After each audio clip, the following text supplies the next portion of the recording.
everyone, my name is Tianling Cheng, and you can also call me Rain. Today we'll be covering Unit 6 of Programming Language Java, which is about arrays. And today we'll be covering the contents including array creation and access, traversing through arrays, enhanced for loop for arrays, and how to develop algorithms using arrays. So firstly, what is an array? An array is a fixed-sized ordered collection of elements of the same type. It provides a way to store multiple values of the same type in a contiguous memory location. It grants efficient access to elements and allows operation to be performed on the entire collection. Now, since it might be a bit hard to visualize arrays, here is a diagram which gives you a kind of insight to what an array might look like. The numbers in the square brackets are all elements that are stored in this single array, and for the array indexes we'll be covering on later slides. To create an array in Java, we declare an array by specifying the data type followed by the square brackets and a variable name. In the screenshot below, you can see that firstly we declare the data type by typing int, which refers to integer type in Java, and then we follow by the square brackets, and then the num in this case would represent the variable name of this array. So this whole array would be named num, and when we refer to it in later either methods or arguments, we will be referring to this specific array by calling it num. And then we would, on the other side of the assignment operator, we would be using new keyword and also followed by the int, and inside the other square bracket it will be followed by the specific size that we want our array to be, and in this case number 10 would indicate that we would like 10 elements to be stored in this array. And to access different elements of an array, we will be using their index. Just like the index of and string object, if you have studied previous units, you know that the index of the first object of an array, or in the case of a string object, the first index of the first letter of that string would start with 0. And a lot of methods in the array class will require the correct index to be used in order to perform the correct action on the correct array. So in the example of the screenshot, in this array, there are in the total of 6 elements. However, because the first index starts at 0, the index of the last element is actually 5, although the length of this or the size of this array is 6.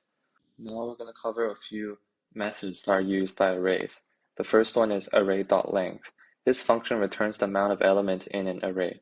The length of an array is equal to the index of the last element plus 1, or in other words, you can find the index of the last element by using length minus 1. In the case of the example, there are in total of 6 elements, so the length of this array, or the return of array.length, would be 6, while you could use the index of the last element by typing in the number 5, or array.length minus 1 in most cases.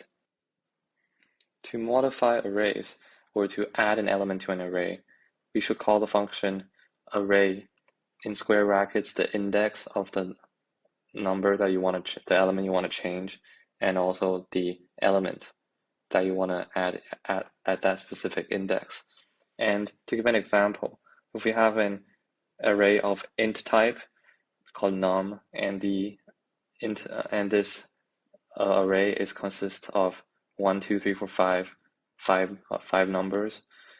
If we want to change the first number of this array to the number 0, we would use the function num in square brackets 0, because it's the index of the first integer, equals 0, and that would change the array into 0, 2, 3, 4, 5 instead of 1, 2, 3, 4, 5, replacing the 1 with the new element 0.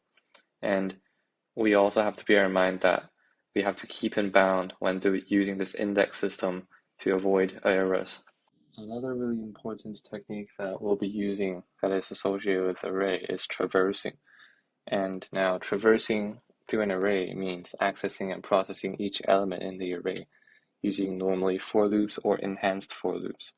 In the first example, for instance, we're dealing with an array called num, and that is associated with 5 integers, 1, 2, 3, 4, and 5.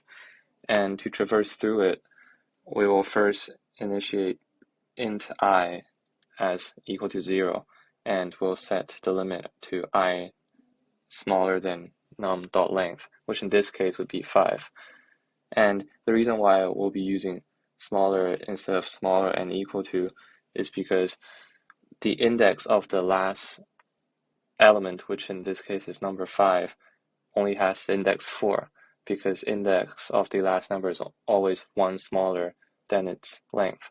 So if we use I smaller and equal to num.length, we will be expecting an out-of-bound error when I equal to 5 and the loop is still ran, as the following statement system.out.print would not be able to find num5, which means the index 5 of this array. And for the enhanced for loop, on the other hand, might seem simpler. It only consists of int values, which could be replaced by, which the number of values could be replaced by any other variables, and the columns followed by the array that you want to traverse through. And since values are already initiated as int, all you have to do is print that values variable out. And for both of these methods, the outcome or the result when it is ran are both just simply the array printed out. And now we'll together practice some practice questions. And this question associates with 2 arrays. The first one, array 1, consists of 5 elements, 1, 5, 3, -8, and 6. And the second array, array 2, consists of also 5 elements. That is -2, -1, -5, 3, and -4. And there is a method given in this question called copy array, and which consists of 2 parameters and 2 arrays are supposed to be inserted in the 2 parameters.